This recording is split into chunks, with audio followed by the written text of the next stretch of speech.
Jai Sri Radhe, Jai Sri Radhe, Jai Sri Radhe. Jai Sri Radhe, Jai Sri Radhe, Jai Sri Radhe. Well, I've been trying to make a series of videos for some time now, and I haven't been making very much progress. I've been bumping along. But at any rate, I thought just as an experiment that I would start by going through this series, this introduction that I'm writing to the autobiography of Srila Bhaktivinoda Thakur. Well, as it turns out, this is a great opportunity for me to discuss many of the aspects of Bhaktivinoda Thakur's life that have not been discussed by other scholars. And although I wrote an article about Vipin Bihari Goswami that was published in the Journal of Vaishnava Studies in 2014, I would like to take a somewhat more, let's say, apologetic, well, let's say a little more, a stronger, biased view. Let's say a sectarian view. I want to take a sectarian view here. And the reason I want to take a sectarian view, well, that's a whole discussion in itself. You don't become transcendent to sectarianism, I think, in my belief. You do not transcend sectarianism without having a well-formulated tradition. And in other words, you have to follow a particular path to reach the top of the hill. And when you're at the top of the hill, then you can see all the other paths. And you can, and even you can see some of those paths as you're going up your own. But at any rate, we all have our own path. Isn't that so? And we all have our own path. And my path is Vaishnavism. My path is the path of Chaitanya Vaishnavism.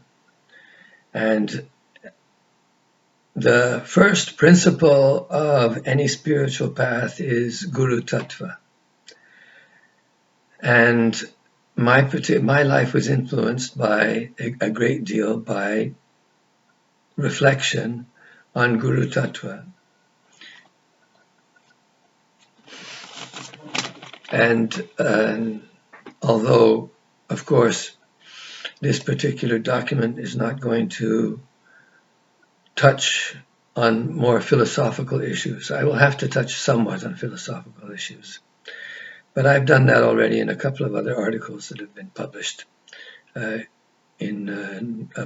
the Parampara institution in Gaudiya Vaishnavism and in charismatic renewal in Gaudiya Vaishnavism, a couple of articles that I wrote some time back.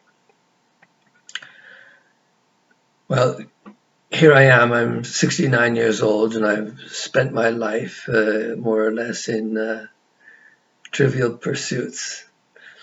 But at the end of my life, by Srimati Radharani's grace, I have found shelter in Vrindavan Dham. And for the past, well, it's been a long road, but I won't go into all that. But at any rate, I've been resident in India for pretty much the last 11 years. And so I'm ready to commit myself to citizenship, commit myself to at least the effort of becoming a citizen in India. And all these things have no doubt changed my perspective on things. Well, we know very well that there are 4 stages of life in the Varnashram system, and so now I'm in the 4th stage. And the 4th stage doesn't necessarily mean externally. There's an external identity that one takes according to the Varnashram system. But it doesn't matter whether externally you're following a Varnashram system or not. Life is very, very cleverly divided into 4 parts. Whoops. And, oops, I'm so sorry. Well, now we're going to edit these things out. So I'm so very pleased to see the research work by and in the idea of the four turnings. And the four turnings, of course, this is something that fits very nicely. It maps very nicely onto our understanding of ashram. Well, at any rate, one way or the other, and of course, the work of psychologists like Erik Erikson on different life turning points and stages and so on, is all things that can be used to analyze the concept of ashram. So, as an older man now, as a person who is coming on to 70 years old, I have to analyze the big question, of course, for someone of my age is, what have I done with my life now, and what's in the time that I have left to me? What is it that I have to? What is it that I still have to do? Now, normally in the ashrama system, in sannyasa, you dedicate yourself to spiritual life. You prepare yourself for death. You get real about things. The thing about in the other stages of life, you don't need to really be very, very pragmatic about death.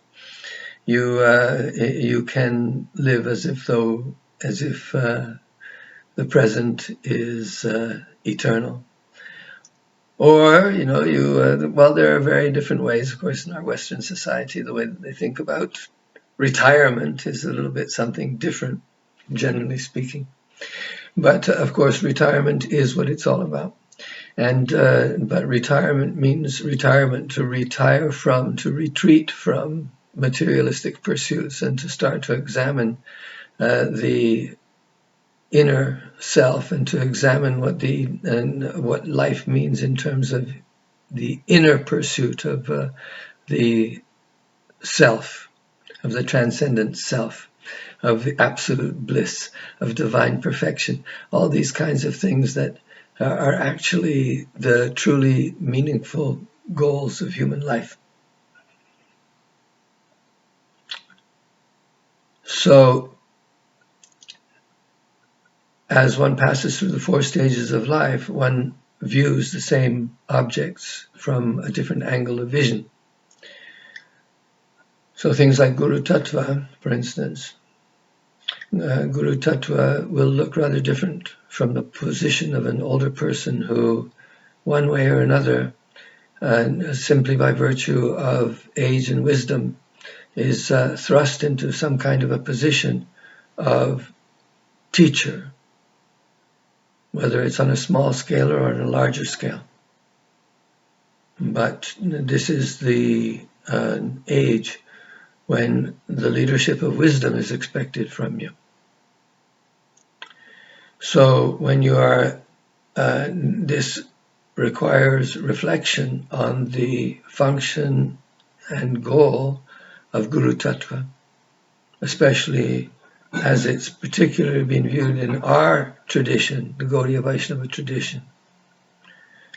And that's a rather complex subject, because it does get into different kinds of gurus, different kinds of disciples, and sometimes in our shastras, unfortunately, it has to be said that there seems to be a little bit of ambiguity. And ambiguity is always delightful for creating controversy. Right. So I'm just going to read. So the issue of Bhaktivinoda Thakur was the issue which made me leave ISKCON. And although there are a number of connected issues, the issue that I'm going to highlight in this introduction, that is something that I felt at one time to be of particular significance. Now the question is, do I still think of it in the same way? Is it still as significant for me as it was then? Well, I'm a strong believer in destiny, in the sense that I regret, I have my regrets, but for the most part, I have no regrets, if you can understand what I mean. Naturally, in my own reflectiveness, in my own search for self-knowledge, I often do find myself regretting mistakes that I have made, or things that seemed like mistakes. But on a, let's say, on a more cosmic scale, I believe that my life is guided by the hand of God. And I know that people don't like to hear that, or they think that's a silly thing to say, but that is in fact the truth. The truth, the goal of spiritual purpose, the goal of a practical spiritual life, is to give yourself over to God and give yourself into the hands of God.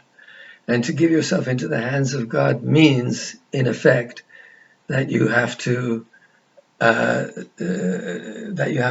that everything is ultimately guided by God's hand, and you have to therefore accept axiomatically that it is good.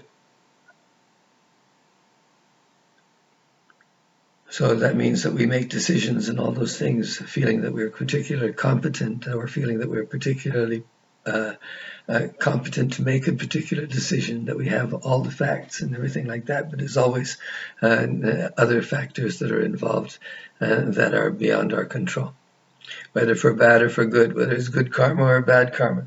And even bad karma is good. Even bad karma is good.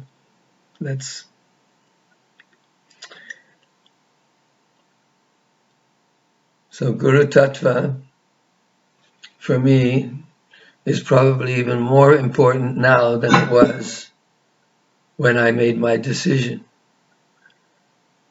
And what's interesting about it is, of course, and I start this as I'm going to explain this, I guess, now in this first video,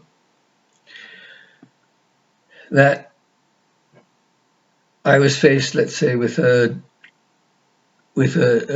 small dilemma at the beginning of this work and writing here. And it's just exactly how am I going to present this? Who is my audience? Who am I talking to?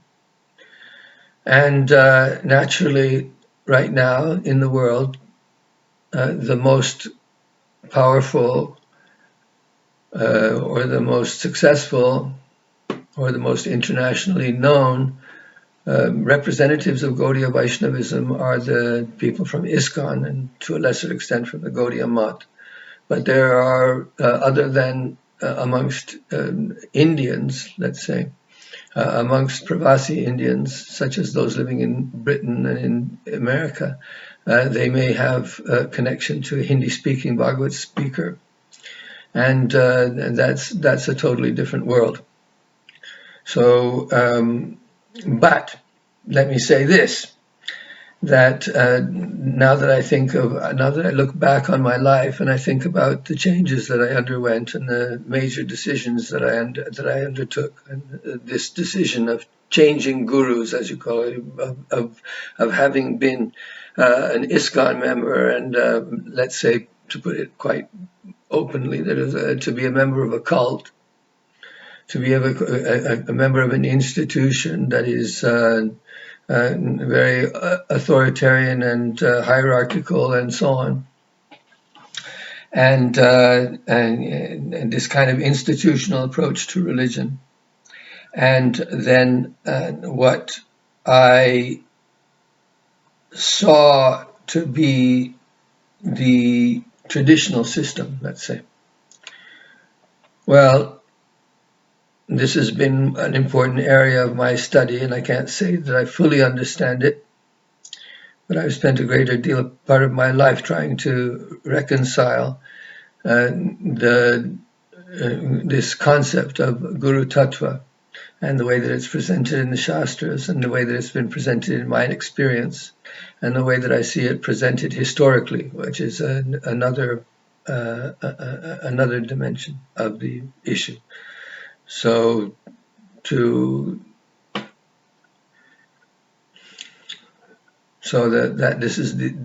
come to the conclusion, let's say that it's important. That is, let's say, something that I feel is necessary for me to communicate. So the point of difficulty in this understanding of Guru. First of all, in this particular approach, I'm just going to start out historically, and the starting point is the autobiography of Srila Bhaktivinoda Thakur. So let me start reading with just the first portion, which is an invocation. And then I'll talk about that invocation for a few minutes, and I'll leave this first video there.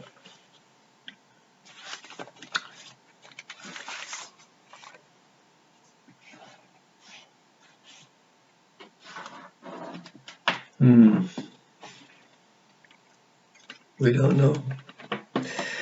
You're not bright, my friend.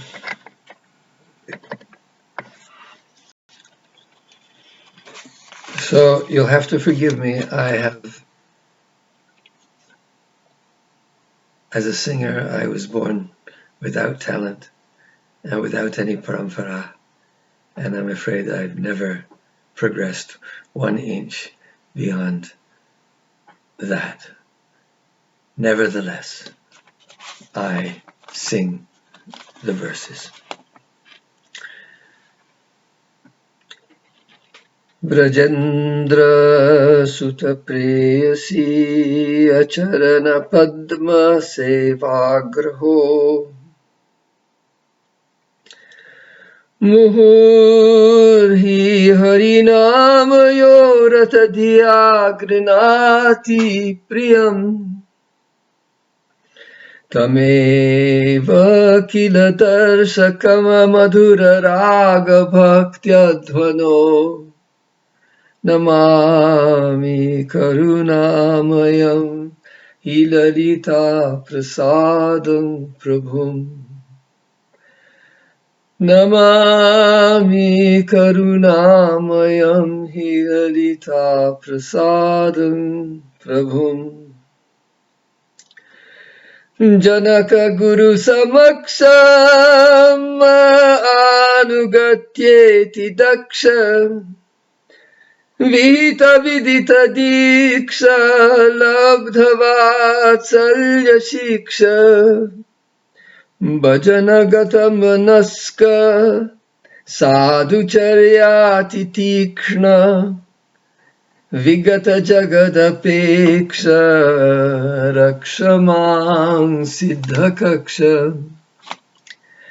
Nityananda Kripa Jalena Dravita Sri Janava Dharaya Premna Gaura Gadadhariti Yugalam Yastatvavit Sevate Tam tam godrumavasinam mukutagam rupanuganam varam He Sri Bhaktivinoda Deva Paramang Bhaktya Namamo Vayam He Sri Bhaktivinoda Deva Paramam Bhaktya Namamo Vayam. All right. I don't want to go over 20 minutes. So I'm going to stop here, and the next video will start with an explanation of this invocation. Jai Gurudev, Jai Sri Bhaktivinoda Thakur, Jai Sri Sri Bhaktivinoda Thakur Anugata Bhaktagon Ki Jai. And Jai Jai Sri Bipin Bihari Da Goswami Ki Jai. And Jai Jai Ramachandra Goswami Ki Jai. And Jai Jai Sri Janava Mata Ki Jai. Jai Jai Sri Nityananda Prabhu Ki Jai. Jai Jai Jai Jai Sri Vangshi Vadanananda Thakur Ki Jai. And Jai Jai Sri Sri Vishnu Priya Devi Mata Ki Jai. So much to say, my friends. Let's see what happens with this